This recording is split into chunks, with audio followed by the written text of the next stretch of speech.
Magandang araw mga kababayan. Ngayon po magtimpla po tayo ng ng ice cream. Prepared po mga kababayan para paninda bukas.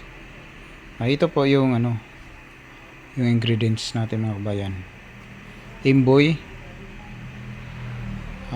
kasaba, tapos gata, asukal, gatas, condensed mga kababayan.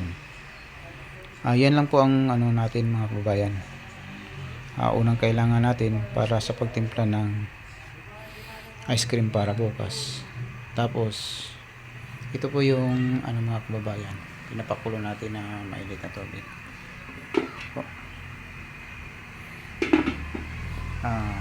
Pakuluin lang po natin yan mga kababayan ng na 10 minutes ang kulo. Yan lang po mga kababayan.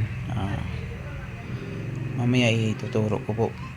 Unahin po natin pag kumulang tubig, unahin natin yung paglagay itong kasaba, pero lulusawin po natin ito mga kababayan sa gata. Itong isang gata panlusaw natin dito sa kasaba, yung isang gata panglusaw natin dito sa imboy, gatas, at saka dito sa asukal.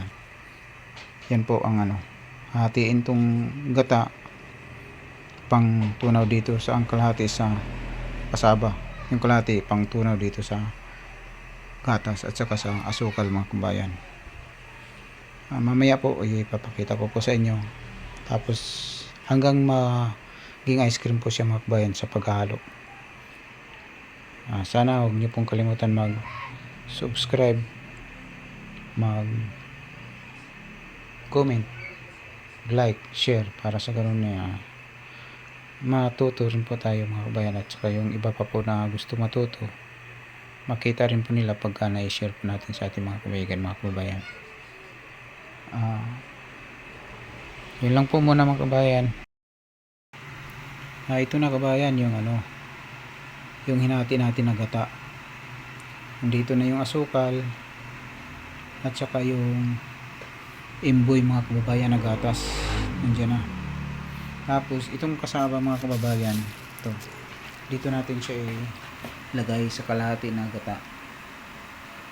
Yan, dito yan lulusawin mga kababayan.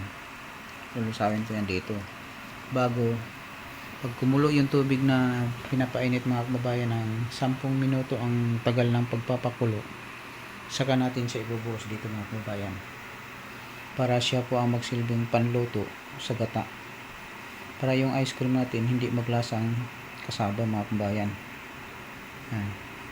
Dito po natin hahalo to, pero lulusawin po ng maigi ito mga kababayan ang kasaba dito sa gata, para pag buhos ng tubig hindi po siya mamumuo kababayan. Yan po. Yan na po mga kababayan, kulong-kulo na po. Kulong-kulo na po ang tubig natin mga kababayan. Ng 10 minuto po ang pagkulo mga kababayan. Tapos ibubuhos po natin siya dito mga kababayan.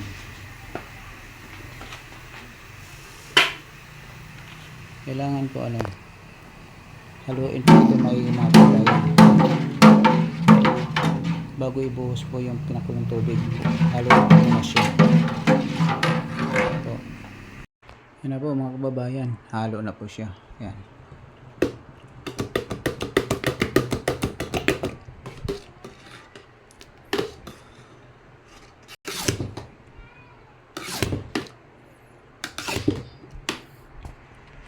Tapos ilalagay na ito mga kababayan.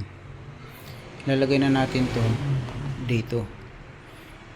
Ito po yung imboy na gatas at saka yung gata, asukal at saka yung condense. Hahalo na po natin siya dito mga kababayan.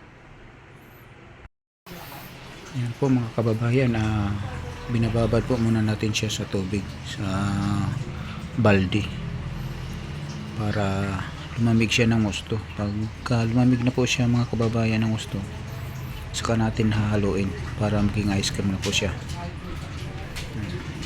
Ito naman po yung mga yelo.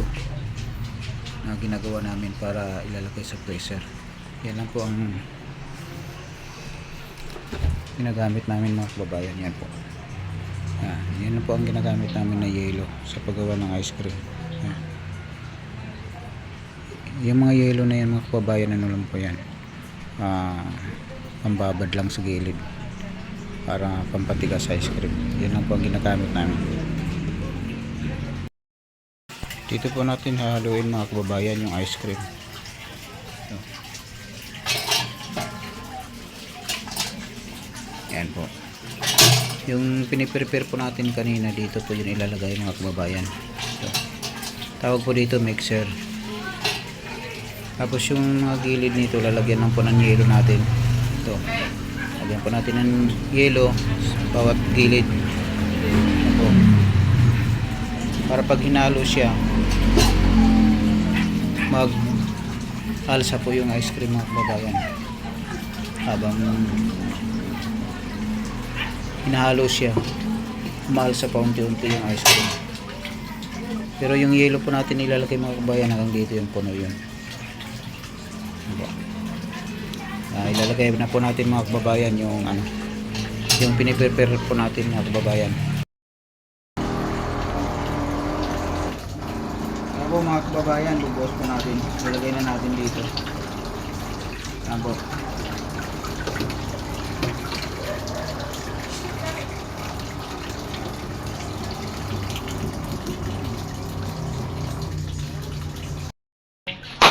Yan po mga kababayan, baragin po natin yung yelo bago ilagay sa mixer at saka sa cooler. Yan po. Ganito lang po pagbarag. Yan po mga kababayan, punta po sa yelo yan. Yan. Tapos ayan, nakaito po natin yung sa kababayan.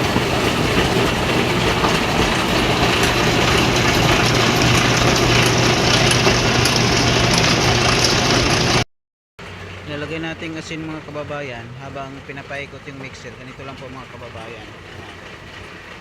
Asin po yan mga kababayan. Asin.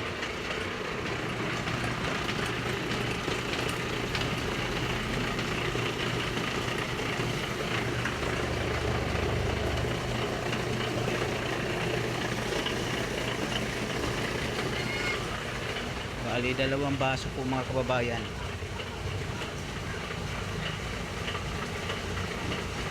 Dalawang baso na asin, yun lang po ang ilalagay.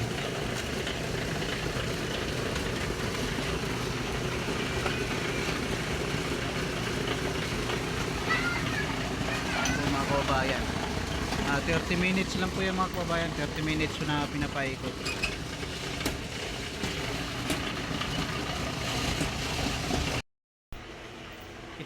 Ito din po mga kababayan, lalagyan din po natin ng yelo ito. Dito paikot, gilid, dito paikot, ganyan. Lalagyan po natin yan mga kababayan. Yan. Para pag nilagay yung dyan, yung hinalo na ice cream, dyan na siya titigas mga kababayan hanggang ititinda na po siya. Yan. Yan. Tapos huwag po takpan itong drain mga kababayan. Itong drain, ito yung labasan ng tubig, huwag siyang takpan habang nilalagyan siya ng yelo o kaya habang ginagawa yung ice cream, nilalagyan ng flavor. Pabayaan lang po siya nakabukas. Huwag po siyang takpan mga kababayan para sa ganun hindi po madaling malusaw yung yelo. Yan po mga kababayan, tapos na nilagyan natin ng yelo. Yan. May yelo na yan. Yan. Yan. Nakapaikot na po yung yelo mga kababayan. Ayan. Naka-prepare na po yan. Bali ang laman po nito kababayan, yung bawat tubo, ito 4 na galon. Ito rin po 4 na galon. Kaya lumalabas po niyan, 8 galon lahat yan. Ayan. Mapapansin nyo po mga kababayan, umuusok. Yun umuusok. Bakit umuusok po yan mga kababayan? Dahil po yan sa yelo at saka sa asin. Yan. Yung asin po kasi, ang trabaho ng asin para patagal niya malusaw yung yelo, at saka lalong tumindi ang kanyang lamig na ibibigay. Pagka ang yelo nalagyan ng asin, lalong lalamig ng husto yung ano na ibigay ng yelo. Yan. Mamaya po pagdating ng 30 minutes, isasali na po natin yung nakasalang dun sa ano po, sa mixer. Sasali natin siya dito. Pag naisalin dito, saka na natin lagyan ng flavor yun mga kababayan. Magawin po natin flavor, ano po, ubi at saka avocado po. Yun po ang best seller dito sa amin, avocado, ubi, mangga, at saka chocolate po mga kababayan. Ito po yung ano namin.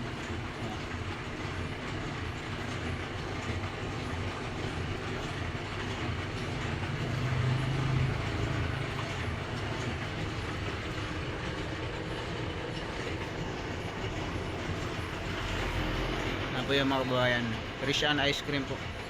Bukas na rin po ito titinda mga kababayan, bukas umaga hanggang hapon. Kababayan, gaalis na po natin, napatay na po natin yung ano, mixer.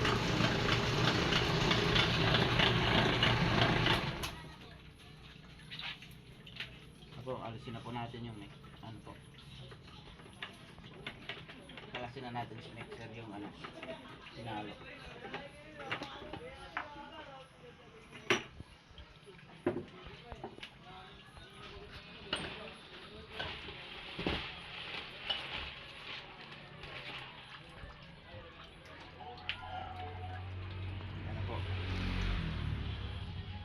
Kaya mapansin nyo po mga kababayan, dumami na po siya, umalsa.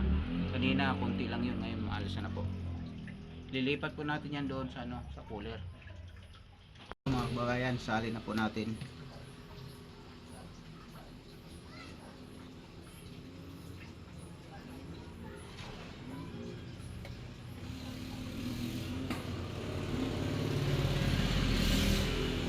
Tapos mamaya lalagyan po natin ng ano, flavor. Pansin nyo po, kulay puti pa lang po yan. Mamaya chocolate, ano po yan, ubi at saka avocado po, flavor po nyan.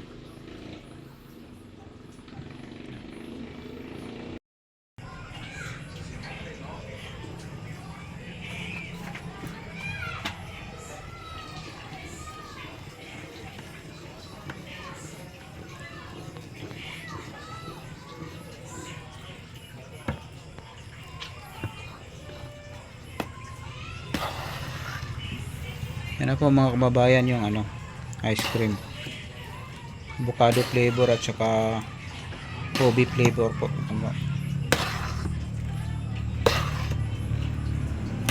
Mas marami po yung avocado kaysa ubi. Isipin nyo po mga kababayan, napakaraming alsa.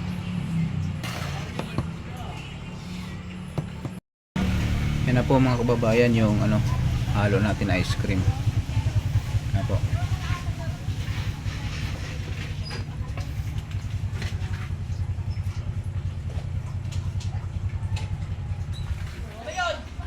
Ready na po yung mga kababayan para paninda po mga kababayan. Matigas na po yan.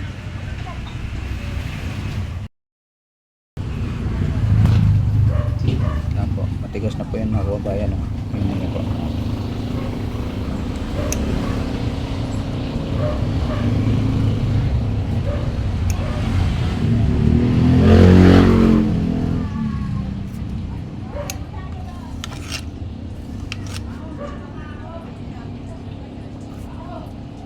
Tingnan na po yan mga kababayan.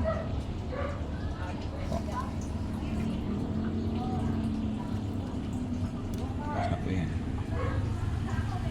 Pwede na po paninda yan mga kababayan.